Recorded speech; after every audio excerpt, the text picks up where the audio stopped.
dia, meu nome é Johnny Ferreira da Silva Marcari. Meu tema é caracterização epidemiológica, clínica e anatomopatológica das doenças tóxicas de ruminantes e equinos em Mato Grosso do Sul. Sou orientado pelo professor Ricardo Antônio Amaral de Lemos e o meu presente trabalho tem por objetivo descrever as principais características das doenças tóxicas diagnosticadas pelo Laboratório de Anatomia Patológica da FAMES. Qual que é a importância e a relevância desse trabalho? O médico veterinário que trabalha a campo, ao se deparar com determinadas situações, manifestações clínicas que um animal pode estar apresentando, com o conhecimento dos estudos retrospectivos e prospectivos das doenças que ocorrem na região em questão, com isso ele pode elaborar uma lista de diferenciais e poder intervir mais rapidamente em algum caso específico.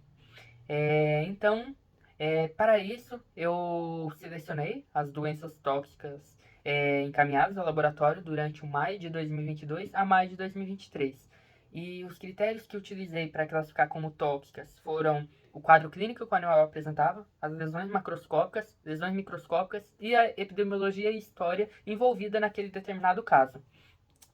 Com isso, eu organizei em tabelas para analisar esses resultados e as seguintes classificações foram feitas, como intoxicações por plantas, metais pesados, sais e biotoxinas. Também foram enquadradas aquelas doenças em que ficou sugestivo de doença tóxica, por conta de um diagnóstico morfológico daquela lesão que estava naquele determinado órgão ser sugestivo de alguma doença tóxica. Então, elas também foram analisadas e avaliadas quanto a possíveis etiologias que podem ter levado àquilo.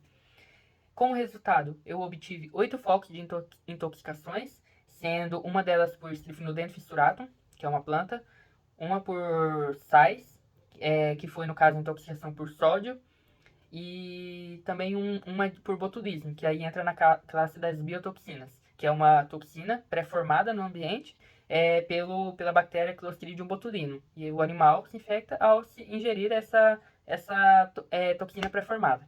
E aí ocasiona a doença. No caso daquelas doenças que foram classificadas como possíveis doenças tóxicas, geralmente o que levou a isso? O médico veterinário que trabalha a campo, geralmente ele faz a necrópsia e envia o material para análise no laboratório. E às vezes, quantidade insuficiente de amostra, ou o não envio de algum órgão, ou ainda a não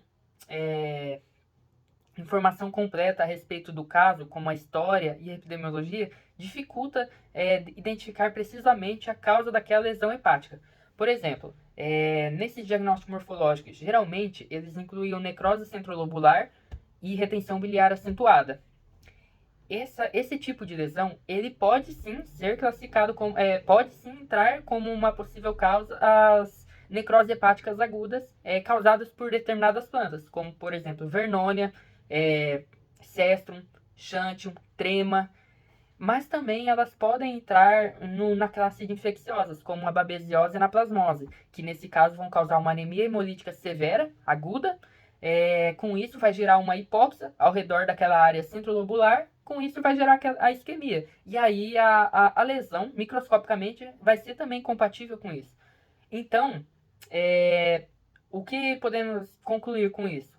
Que uma história clínica bem definida, a epidemiologia do local, sinais clínicos, lesões macro e microscópicas, elas têm que ser bem feitas para que você identifique precisamente o que está causando aquilo. Porque nos locais em que ela ocorre, a doença, elas podem gerar grandes perdas significativas.